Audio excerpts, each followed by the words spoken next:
Bonjour à toutes et à tous, on commence cette revue de presse en Italie avec l'Inter qui a écrasé le rival milanais hier en demi-finale de la Coupe d'Italie. Une victoire 3-0 des Nerazzurri qui fait les gros titres des journaux transalpins ce mercredi matin, à l'instar de la Gazzetta dello Sport. Le média au papier rose met d'ailleurs en avant le doublé de Lautaro Martinez, un Lautaro fou, écrit le quotidien. Un constat que partage également le Corriere dello Sport aujourd'hui. C'était un Lautaro en mode patron d'après le journal. Et maintenant, place à la deuxième demi ce soir entre la Juve et la Fiorentina pour savoir qui affrontera l'Inter en finale de cette Coupe d'Italie. On part en Espagne maintenant avec le président du Barça qui fait la une de Mundo Deportivo ce mercredi.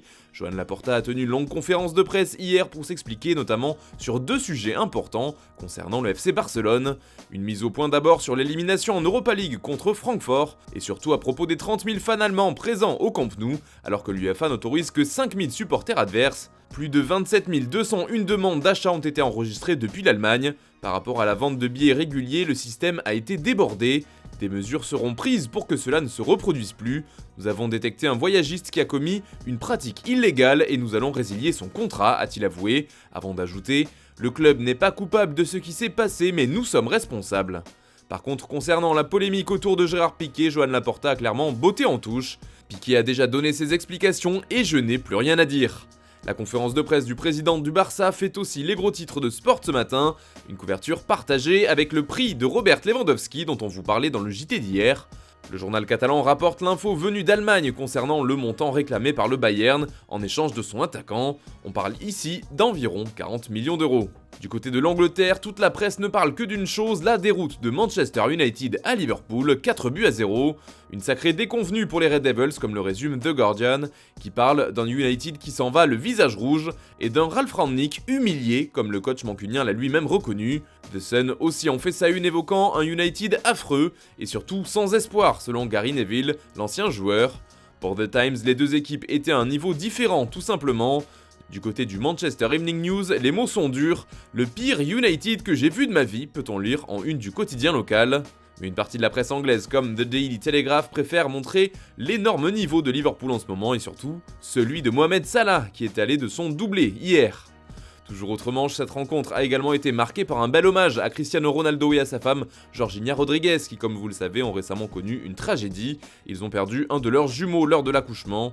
La rencontre se passait pourtant à Liverpool dans le stade d'Anfield, chez le rival historique de Manchester United. Pourtant, les fans des Reds ont été unis dans l'amour pour Ronaldo, comme le rapporte le Daily Mirror. Cela fait aussi les gros titres du Sun qui expliquent que tout le stade s'est mis à applaudir à la 7ème minute en guise de symbole pour CR7. Cet hommage a marqué les esprits jusqu'au Portugal où il fait aussi parler, c'est le cas en couverture d'Abola par exemple, qui titre comme The Sun « Tu ne marcheras jamais seul ». On revient en Espagne maintenant car le Real Madrid joue ce soir et le compte à rebours est lancé pour le titre d'après Marca. Il faut dire que les merengues ont désormais 15 points d'avance sur le dauphin barcelonais. Un compte à rebours aussi pour Carlo Ancelotti qui pourrait devenir le premier, explique le journal, à remporter les 5 grands championnats en tant que coach.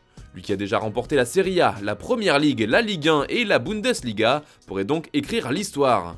Le Real Madrid fait aussi parler à propos du mercato sur le dossier Erling Haaland. Hier, la presse anglaise affirmait qu'il y avait un accord entre lui et City, comme on vous l'expliquait dans la revue de presse.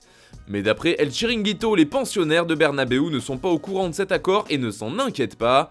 Pour les dirigeants madrilènes, ce ne serait qu'un moyen de faire monter les enchères, d'autant qu'ils sont sûrs que l'attaquant veut jouer à Madrid. Bref, le dossier Haaland continue de faire parler.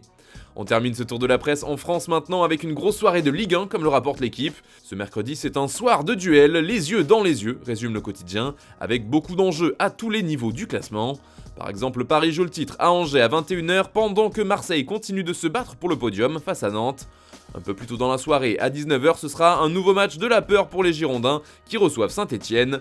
Le maintien va donc aussi se jouer ce mercredi soir. Voilà, c'est tout pour aujourd'hui, bonne journée à tous, on se retrouve tout à l'heure pour un nouveau JT et demain pour la prochaine revue de presse sur Foot Mercato.